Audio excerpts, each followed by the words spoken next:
Nous sommes le 11 avril 2017, bienvenue pour cette édition du 7-8 Les Invités, émission dédiée à celles et ceux qui font l'actualité dans le département. Invité aujourd'hui à Nicolas Hu, candidat socialiste aux législatives dans la 3e circonscription. Il nous donnera aussi son sentiment sur la campagne présidentielle et les difficultés de son représentant Benoît Hamon. En plateau également, Benjamin Bolland, c'est le directeur du développement social et culturel des Clés-sous-Bois. Il sera question avec lui du festival Les Clés-si-belles du 24 juin. Artistes de grande renommée ou en devenir se produiront gratuitement au Parc de Diane. Bonsoir Nicolas Hu. Bonsoir. Et bienvenue sur ce plateau. Élu d'opposition aux Clés-sous-Bois, vous êtes d'ores et déjà candidat aux élections législatives dans votre circonscription, la 3e qui couvre également le Chesnay ou encore Villepreux. Avant de parler de cette élection législative, l'élection présidentielle, votre candidat Benoît Hamon qui se trouve sous la barre des 10%, à peine à 10%. Est-ce que la campagne est d'ores et déjà terminée ? Non, pas du tout.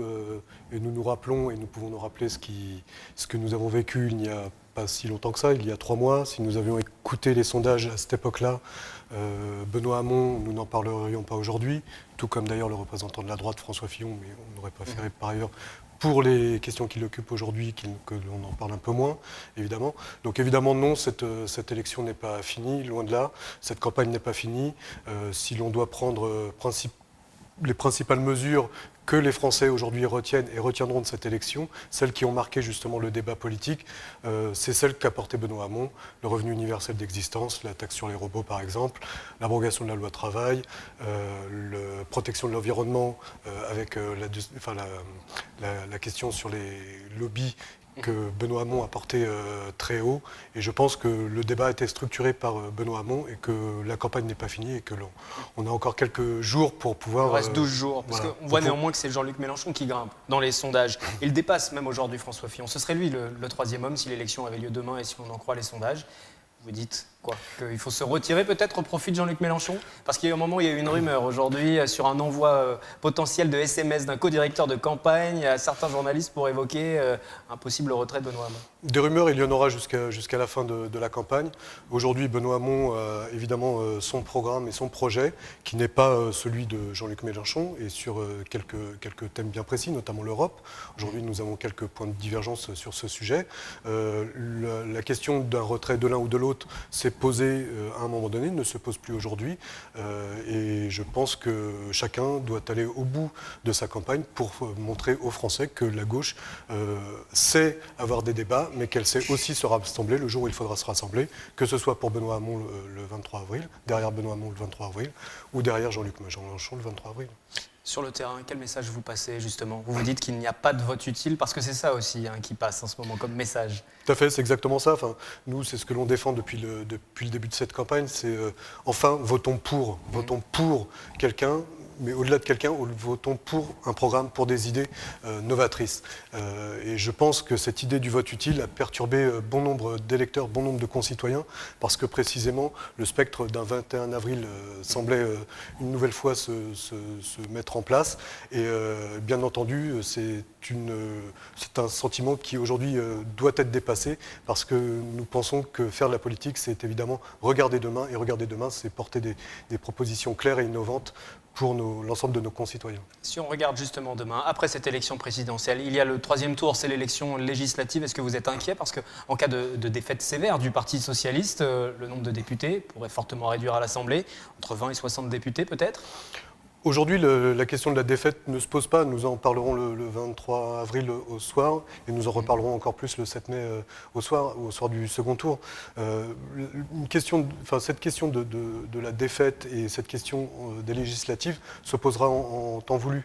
Ce que nous souhaitons, nous, sur le terrain, c'est faire imprimer les idées que Benoît Hamon a portées et les décliner territorialement. Sur la 3e circonscription, nous avons des enjeux importants. Nous avons un cadre environnemental à préserver, et ce sont des sujets qui font écho à la campagne de Benoît Hamon. Nous avons des entreprises de fleuron mondial du numérique, et elles font aussi écho à la campagne de Benoît Hamon. Et nous avons un secteur de santé très implanté sur le territoire, et ce sont aussi des propositions que je vais porter auprès de nos concitoyens pour que la campagne de Benoît Benoît Hamon soit aussi relayée sur notre territoire. Je le rappelle, vous êtes candidat dans cette 3e circonscription des Yvelines, une circonscription difficile, toujours détenue par la droite, aujourd'hui par Henri Guénaud, qui pourrait se représenter, mais en tout cas ce sera sans investiture et sans le soutien des Républicains. Il y a beaucoup de candidatures à droite d'ailleurs. Vous vous dites que c'est peut-être une aubaine ?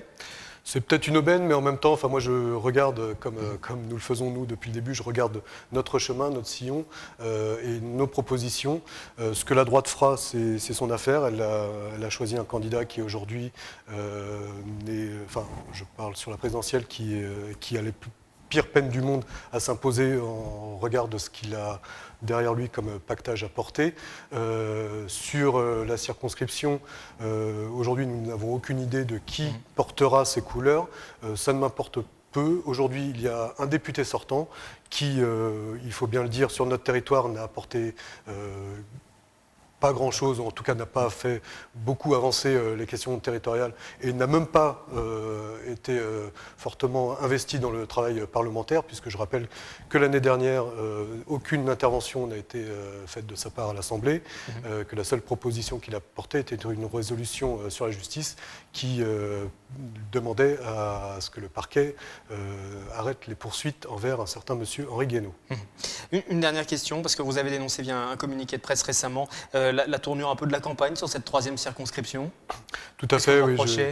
Je reproche évidemment que certains se mettent dans les roues de l'extrême droite. Je reprochais à M. Fillon d'organiser des réunions très limite d'un point de vue éthique, notamment en stigmatisant une nouvelle fois une communauté, toujours la même, la communauté musulmane. Je pense qu'aujourd'hui, les Français doivent aussi comprendre que nous sommes passés à une autre ère de notre évolution, et que l'évolution, c'est aussi d'accepter tous ceux qui font la France et qui font la richesse de notre pays. Et M. Fillon, aujourd'hui, la détériore, tout comme Mme Le Pen. Merci Nicolas Hue. Je rappelle que vous êtes le candidat socialiste dans la 3e circonscription. Merci à vous. Le 7-8 invité se poursuit. Nous allons parler à présent du festival Clé-Cybèle au Clé-sous-Bois. Voici quelques images pour celles et ceux qui n'ont pas encore entendu parler de ce rendez-vous. There is no shame to ask for help, and there's always hope in a lending hand. Oh, clap your hands, oh, clap your hands, oh, clap your hands, let go, clap your hands, oh, clap your hands, oh, clap your hands, oh, clap your hands, let go, clap your hands. Take a chance, don't be scared to make a change. Take a chance, don't be scared to make a change. Oh, clap your hands, oh, clap your hands, oh, clap your hands, go ahead, clap your hands. Oh, clap your hands, oh, clap your hands, oh, clap your hands, let go.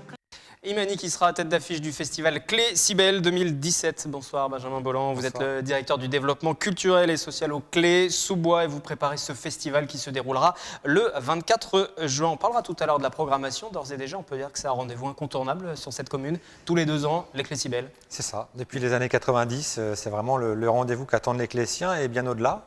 Voilà, toute l'agglomération. C'est un rendez-vous qui accueille au minimum 10 000 personnes, jusqu'à 15 000 l'année dernière avec Yannick Noah. Donc voilà, c'est vraiment devenu, pour une 23e édition, un rendez-vous incontournable. Quel est l'objectif derrière tout ça, justement? C'est de fédérer la population, aussi bien les jeunes, les moins jeunes, parce qu'il y a aussi les plus jeunes qui sont attendus sur ce festival. Il y a plusieurs rendez-vous, j'évoquais Imani, mais il n'y a pas que Imani. Non, bien sûr, le but c'est vraiment d'accueillir la famille dans son ensemble, puisqu'on les porte dès l'après-midi. Donc c'est vraiment, voilà. Et la programmation est faite aussi pour qu'il y en ait pour tous les goûts. Donc Imani est la tête d'affiche, mais Manolo, voilà, le chanteur des Gypsy Kings avec un nouveau groupe vient, donc c'est aussi hyper familial. Et puis toute l'après-midi, nous recevons les groupes qui ont été sélectionnés depuis 2 ans, qui sont des groupes locaux, des Yvelines, voilà, qui sont en progression, pour certains professionnels ou semi-professionnels, pour d'autres amateurs, voilà, mais qui ont une qualité puisqu'ils ont été élus et choisis par un jury pendant 2 ans. Donc c'est rock, pop rock, reggae, voilà, il y a vraiment tous les styles. Il y a un vivier sur les Clés-sous-Bois et sur le secteur sur les Yvelines, oui, il y a des viviers, même sur l'agglomération, puisque nous avons plusieurs studios de musique. Au Clé, il y a nos studios qui sont bien connus, à Manille, voilà, il y a différents lieux qui permettent de faire émerger les groupes de jeunes jeunes et de moins jeunes. Je voudrais juste faire une petite parenthèse sur le financement d'un tel événement, parce qu'aujourd'hui, vous appelez aussi au mécénat, à un soutien des entreprises, même des particuliers, pourquoi pas? Bien sûr, c'est un enjeu pour la culture en général. Hein. C'est sûr que les finances n'étant pas extensibles, pour réaliser ce style d'événement, surtout que c'est un festival gratuit, l'entrée est gratuite, ce qui est rare. On fait appel aux entreprises pour venir nous soutenir, on a tout un plan de mécénat. Tous les dons sont acceptés, du plus petit jusqu'au plus grand. Avec des contreparties en termes de communication. Bien sûr, de communication, bien sûr, de visibilité, bien entendu. Sur la programmation, on voit des images des différentes éditions. Il y a eu Zaz, il y a eu Jimmy Cliff, il y a eu Yannick Noah aussi il y a 2 ans sur la dernière édition, la précédente édition. Quand vous les faites venir, ils sont preneurs, ils sont partants, c'est facile? Ça dépend, ça dépend. Là, Imani, oui, elle a entendu parler du festival et puis elle sait que c'est un festival de qualité où l'accueil est primordial, c'est aussi une ambiance. Les Clécibel, c'est aussi un village musique, c'est vraiment une ambiance très, très festive. Et puis je pense que le grand succès avec Yannick Noah aussi a fait parler l'année dernière, il y a 2 ans. Vous attendez combien de monde en général sur cet entre 10 000 et 15 000 personnes. C'est en augmentation au fur et à mesure des éditions? Alors tout dépend de la programmation, tout dépend du temps. Sur ces événements extérieurs, c'est toujours, ça peut varier, mais bon, c'est toujours un grand succès. Et notamment, je vous pose cette question parce que cette année, les Clés-sous-Bois dorénavant rejoint Saint-Quentin en Yvelines. Donc est-ce qu'il y aura une communication particulière et vous attendez peut-être plus de Saint-Quentinois aussi qui ne connaissent peut-être pas le festival, même si on était voisins jusqu'à il n'y a pas si longtemps? J'espère, c'est pour ça qu'on est là. Et puis j'espère que la communication forcément sera un peu plus renforcée sur le territoire de l'agglomération, bien entendu. Sur la programmation, on a évoqué 2 groupes. Quels sont les autres groupes attendus? Alors Mister Yeye, Collatéral, Real Crew, c'est vraiment, on a des univers très différents pour contenter tout le monde. Et peut-être encore quelques surprises, mais ce n'est pas signé, donc je ne peux pas en dévoiler plus. Là, vous êtes encore en train de travailler sur la programmation? Oui, tout à fait. Et vous travaillez sur l'édition dans 2 ans aussi? Non, pas encore. Comment vous y préparez pour conclure? Est-ce que ça se prépare longtemps en amont? On prépare ça au moins pour les groupes, les sélections des groupes des premières parties, 2 ans à l'avance, et pour la tête d'affiche, 1 an à l'avance. Et puis une toute dernière question, parce que je suis curieux, les artistes, lorsqu'ils viennent, est-ce qu'ils négocient leur cachet ou ils se disent, bon, c'est un plus petit festival, on y vient aussi pour voir le public? Tous négocient. Très bien, merci beaucoup. Je vous rappelle ce festival Les Clés-Cibel, on aura l'occasion bien évidemment d'en reparler au cours de nos différentes émissions culture sur cette antenne. Ce sera le samedi 24 juin au Parc de Diane, aux Clés-sous-Bois. Merci encore. C'est la fin de cette édition du 7-8 Les Invités, replay sur notre site internet et sur notre application mobile. À très bientôt.